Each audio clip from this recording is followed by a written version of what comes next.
We take time to prepare ourselves to come into the presence, as she does. She walks boldly into the king's throne room, into the enemy's camp. You can imagine the trepidation and fear. I know I'd be terrified. I would be just, because you're weakened after a 3-day fast. So you are frightened, you are terrified. But the Ruach has sustained her. She moves forward on her mission. She has to save the people. Sisters and brothers, there'll be times when we go into the enemy's camp, so to speak, to sift Israel from the nations. Amen. How do we do this?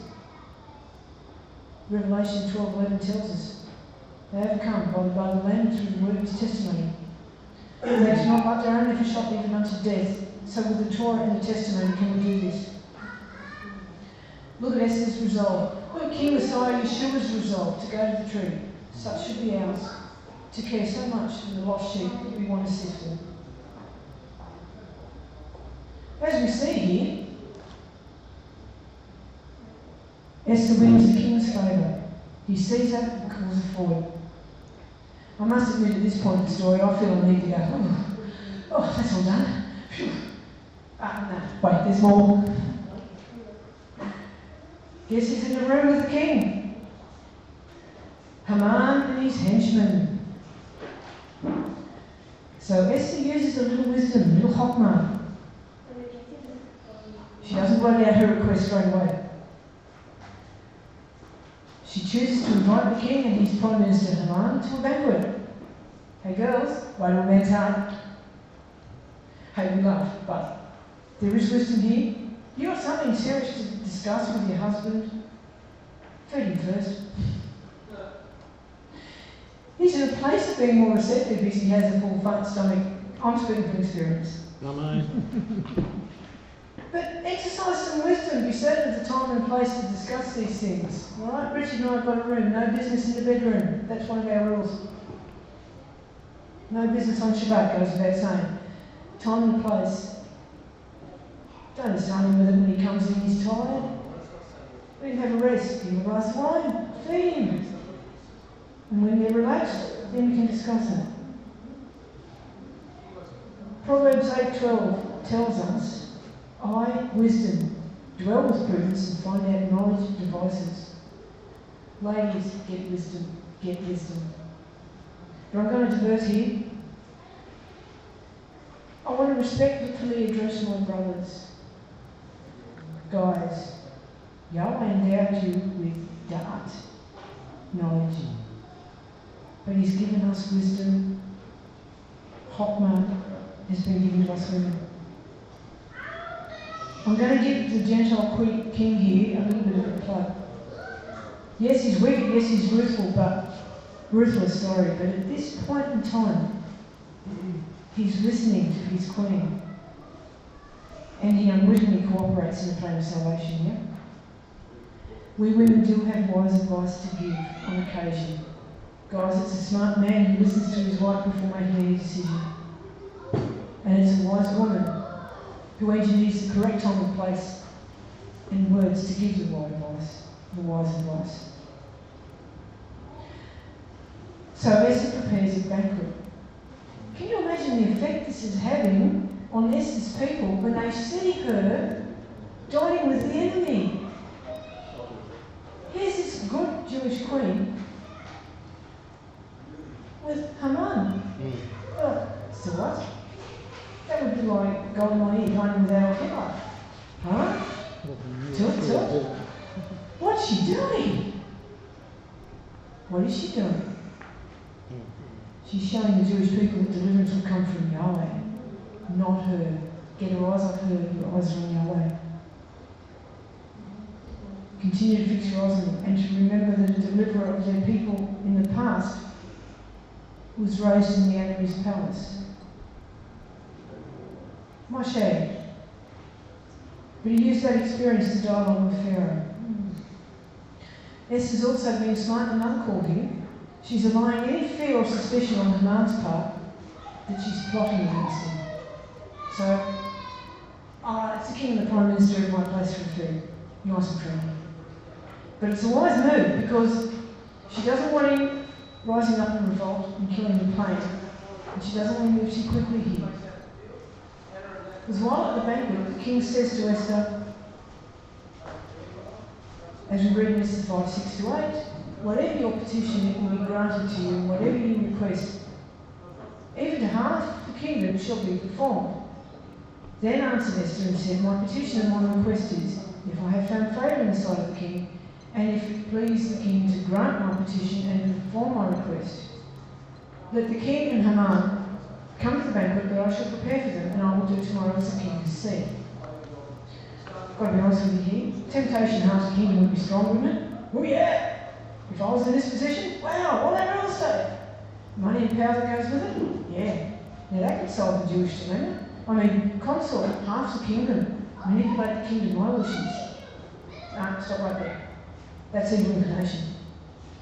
Outwardly, the motivation in that case would be, oh, free my people, but the true motivation is personal gain. That's not Yahweh's calling. She's a selfless woman. She's a woman of integrity. She bypasses that dangling carrot. She issues a second invitation to a banquet where she'll disclose a request. This lady is a shrewd politician, girls. She's a shrewd politician. Consider her actions in the light of King Messiah Yeshua's advice to his Talmudim. He says to his Talmudim, behold, I send you out as sheep in the midst of wolves. Therefore be you as wise, or I think in some cases shrewd, as serpents, and simple as doves. That's Matthew 10:16. It's another lesson for us. By this time, Haman's ego is so inflated. He knows he can't fail. Now remember, Haman doesn't know Esther's identity here. He doesn't know who she is. And he can't wait to put his wicked plan into action. So off he goes. He struts off home and he sees Mordecai by the gate.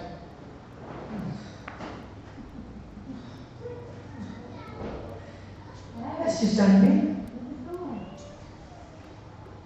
And it makes him infuriated. So home he goes. He calls his family together. We're going to plot Mordecai's downfall here. And his wife is named Zeresh. Comes up with the original solution. Let's have a look at Zeresh.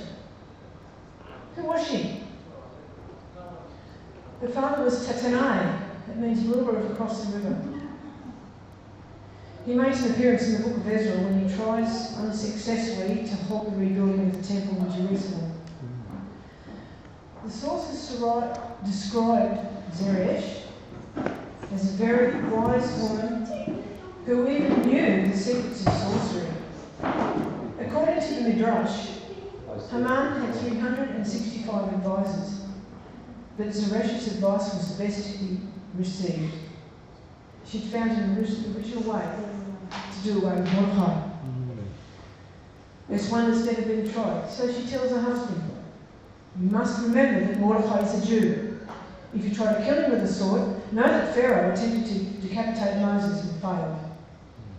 If you wish to stone him, remember how David slew Goliath with stones. If you try to drown him, remember how Elohim tore the sea before Israel. If you want to exile him to the desert, remember how Israel wandered in the desert for 40 years and thrived. Joseph was released from jail and became the viceroy. Hananiah, Mishael, and Azariah went out from the fiery furnace. Daniel left the lion's den. Don't try to blind him. Remember how many people Samson killed while Cyprus. There is one remaining way for you. Hang Mordecai on a tree. In his book, Machir Yain, Rabbi Moshe Iseles, known as the Ramah, describes Zeresh as the embodiment of delusion, whose fantasies of honour and wealth distract a person from the worthwhile pursuits of intellectual enlightenment and divine wisdom. There's a lesson for us women there too. We can even learn from the wicked Zeresh how not to be deceived. We must watch for any deception that can present itself to us, even the subtle ones.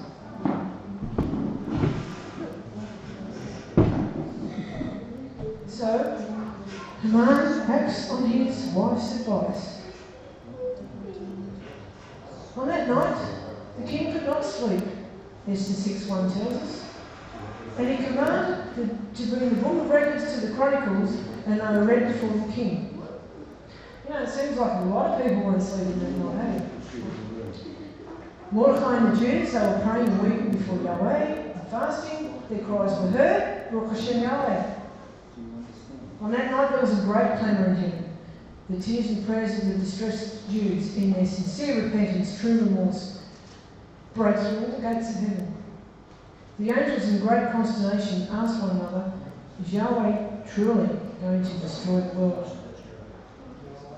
No one slept that night. Mordecai and the Jews praying and making supplication to Yahweh. Esther busy preparing the banquet for the king and Haman. Even the wicked Haman did not sleep. He was busy building the gallows for Mordecai. Only the king slept a quiet and undisturbed sleep.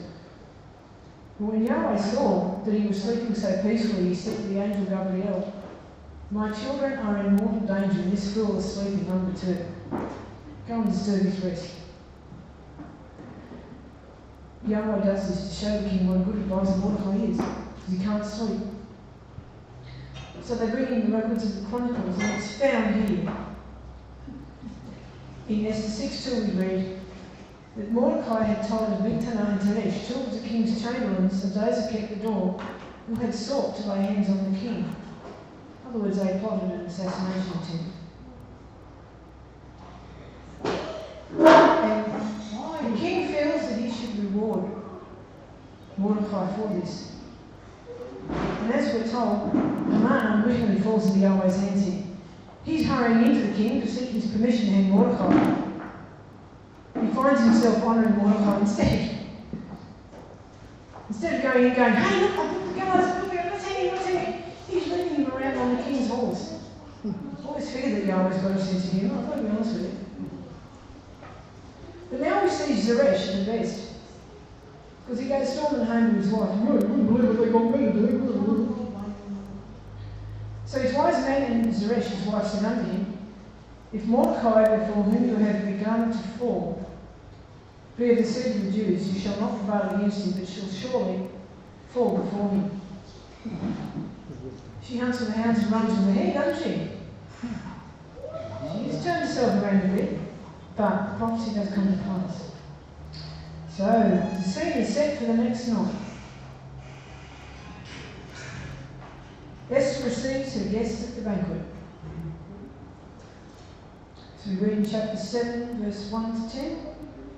So the king and Haman came to the banquet with Esther the queen. And the king said again unto Esther, on the second day at the banquet of wine, whatever your petition, Queen Esther, it shall be granted you whatever your request. Even the half the kingdom, there it is again. It shall be performed. Then Esther the queen answered and said, if I have found favour in your sight, O king, and if it please the king, let my life be given me at my petition, and my people at my request, for we are sold, I and my people, to be destroyed, to be slain, and to perish. But if we had been sold for bondmen and bondwomen, I had held my peace. For the adversary is not worthy that the king be endamaged. Then spoke the king and said unto Esther the queen, who is he and where is he, that dares presume in his heart to do so? And Esther said, an adversary and an enemy, even this wicked Haman. Then Haman was terrified before the king and the queen. And the king rose in his wrath from the banquet of wine and went into the palace garden, but Haman remained to make request for his wife to Esther the queen. For he saw that there was evil determined against him by the king. Then the king returned out of the palace garden into the palace banquet of wine, the place of the banquet of wine, and Haman was fallen upon the couch wherein Esther was. Then said the king, will he even force the queen before me in the house? As the word went out of the king's mouth, they covered Haman's face. Then said Habonah, one of the chamberlains that were made before the king. Behold also the gallows 50 cubit high, which Haman has made for Mordecai, who spoke good for the king, stands in the house of Haman. And the king said, hang him thereon. So they hanged Haman on the gallows, that he prepared for Mordecai. The king's wrath was assuaged.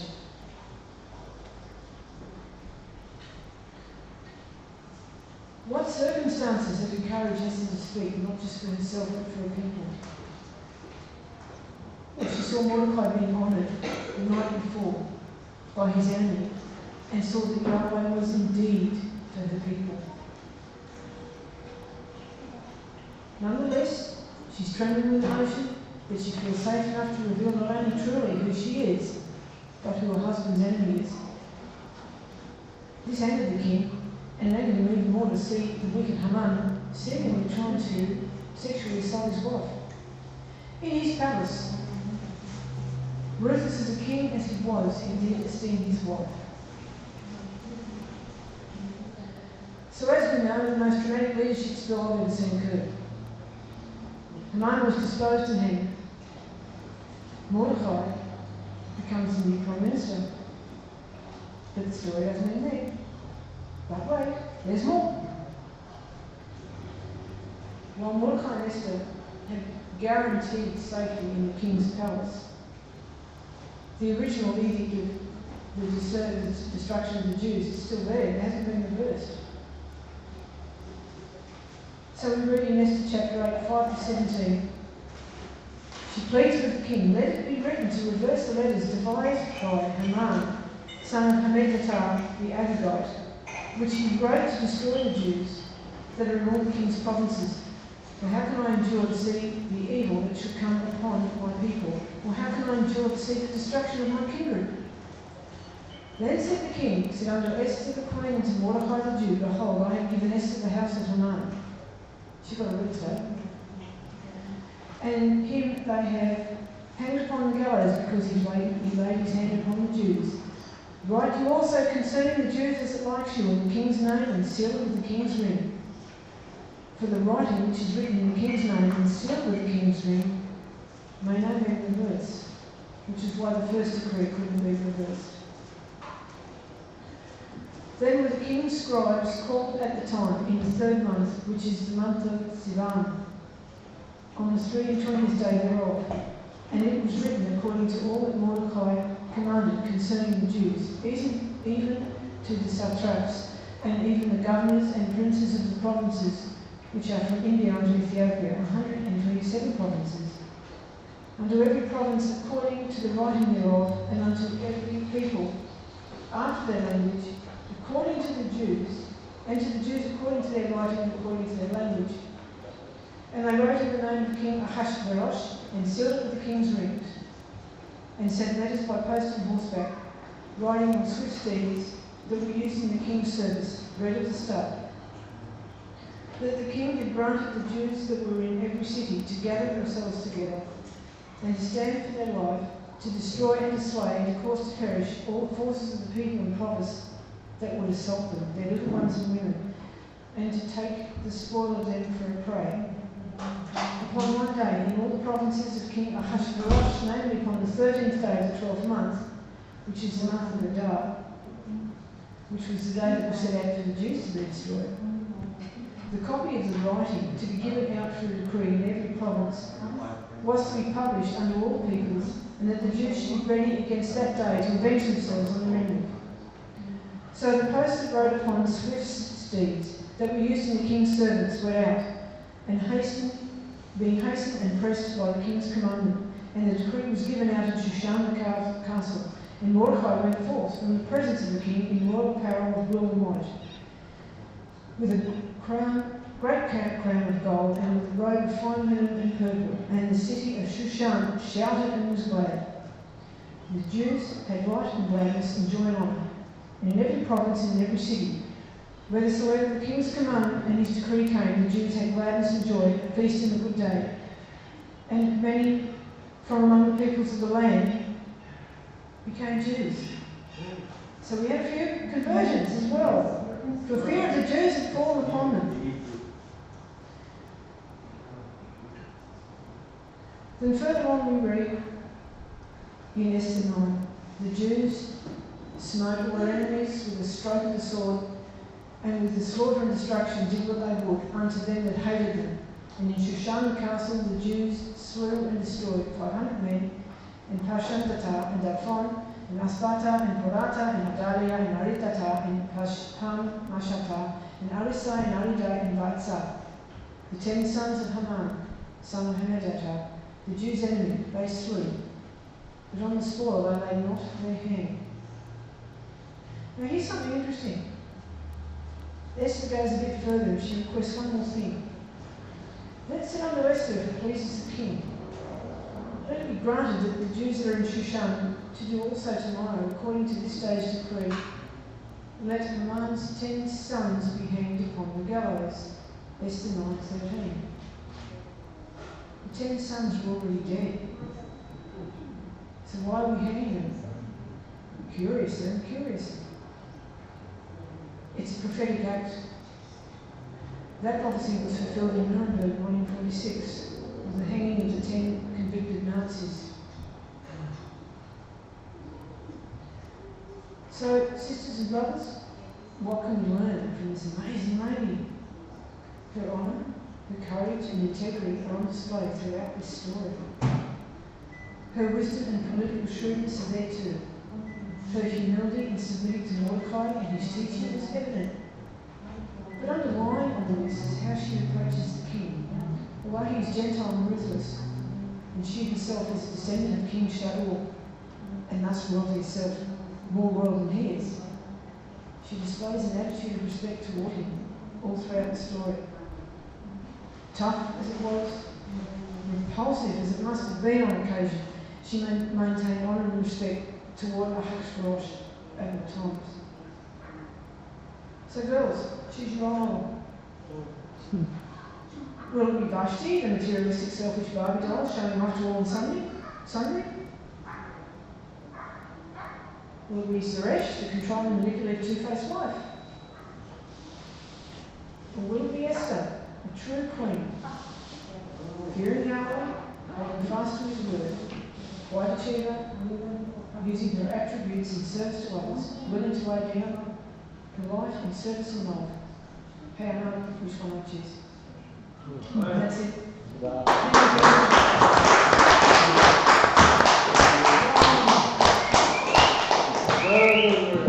Thank you, Roy. Thank you, Sister Ree. You did very, very well. Please accept our apologies. You had a lot of people wandering around today. The kids are a little bit out of control, but you did a fantastic job, and we thank you so much for sharing that message with us today. Please give her another round of applause.